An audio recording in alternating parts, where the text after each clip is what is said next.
The Lamborghini Aventador is more than a supercar. It is a statement of intent, a machine born from obsession, risk, and an almost reckless pursuit of perfection. On California's Pacific Coast Highway, as the sun dips low and the ocean reflects gold and blue, the Aventador doesn't just move, it commands attention. Every downshift echoes off the cliffs, every acceleration feels deliberate, violent, alive. But what most people don't realize is that this car, now considered a modern icon, almost never existed. In the late 2000s, Lamborghini was standing at a crossroads. The Murcielago, their flagship V12, had carried the brand for years, but the world was changing.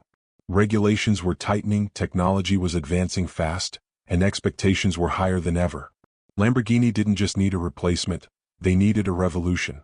What followed was one of the most ambitious projects in the company's history. Engineers were tasked with building a car that would outperform its predecessor in every possible way, while still preserving the raw emotion that defined Lamborghini. The pressure was immense and the cost was terrifying. As the Aventador project took shape, budgets ballooned and deadlines slipped. Executives questioned whether the risk was worth it. At one point, insiders revealed that the project was dangerously close to being scaled back, or even abandoned entirely. Developing a full carbon fiber monocoque in-house was something Lamborghini had never done before at this level. It was expensive, complex, and unforgiving. One mistake could mean millions lost. But they pushed forward anyway, driven by a belief that playing it safe would mean losing the soul of the brand. When the Aventador was unveiled in 2011, the reaction was immediate. This wasn't an evolution, it was a shockwave. Sharp angles inspired by fighter jets, a cockpit that felt more like a spacecraft than a car, and a naturally aspirated V12 producing over 700 horsepower. It could sprint from 0 to 60 in under 3 seconds, but numbers alone didn't explain the impact. The Aventador looked like it came from the future, yet sounded like a reminder of a dying era, one where engines screamed without filters, turbos, or apologies.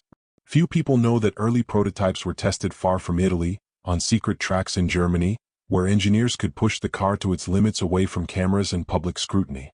Problems emerged: heat management, transmission behavior, electronic systems under extreme stress.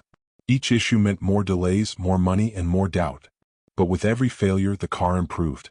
The Aventador wasn't just being built, it was being forged. As this Aventador carves through the Pacific Coast Highway, hugging the curves with unsettling precision, it's worth remembering that this road-dominating confidence came at a cost. Lamborghini bet the future of its V12 legacy on this one machine.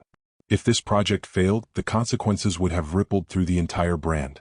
If stories like this, the risks, the near failures, the moments that changed everything, are the kind of stories you love uncovering, this is exactly why AUTOLORE exists.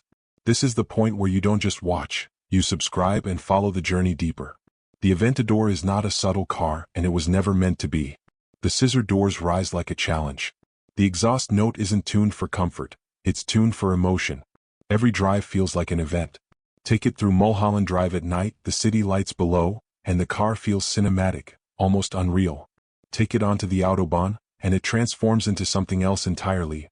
A high-speed missile, stable and relentless, reminding you why Germany's unrestricted highways are sacred ground for machines like this. So here's a question worth thinking about. If you had the keys to an Aventador for one night, which road would you choose? The French Riviera at dawn? A midnight run through Tokyo's expressways? Or a full-throttle stretch of Autobahn asphalt? Drop your answer in the comments, not because it's routine but because your choice says something about the kind of driver you are. Beyond the drama, the Aventador quietly changed the industry. Its carbon fiber architecture influenced future supercars. Its refusal to abandon a naturally aspirated V12 became symbolic, a final stand against electrification and downsizing. As years passed, Lamborghini released multiple variants, each refining the formula, but always staying true to the original vision. And while newer technologies emerged, enthusiasts began to realize something. The Aventador represented the end of an era. One of the last supercars built without compromise. Inside, the cabin reflects the same philosophy. It's aggressive, functional, and unapologetically driver-focused. Toggle switches feel mechanical, intentional. Displays deliver information, not distractions. This is not a car designed to fade into the background of daily life. It demands presence, respect, and attention. Every mile reminds you that this machine exists because a group of people refuse to play it safe. And that's the real story of the Lamborghini Aventador. Not just speed, not just design, but courage, risk, and the willingness to gamble everything on a vision that might fail. Many cars are fast. Very few become legends. This is only one chapter in the story of automotive history. The next one takes us to a car that nearly disappeared forever. A machine the world wasn't ready for until it was too late. Subscribe, stay curious, and stay with AUTOLORE. The road ahead only gets more fascinating.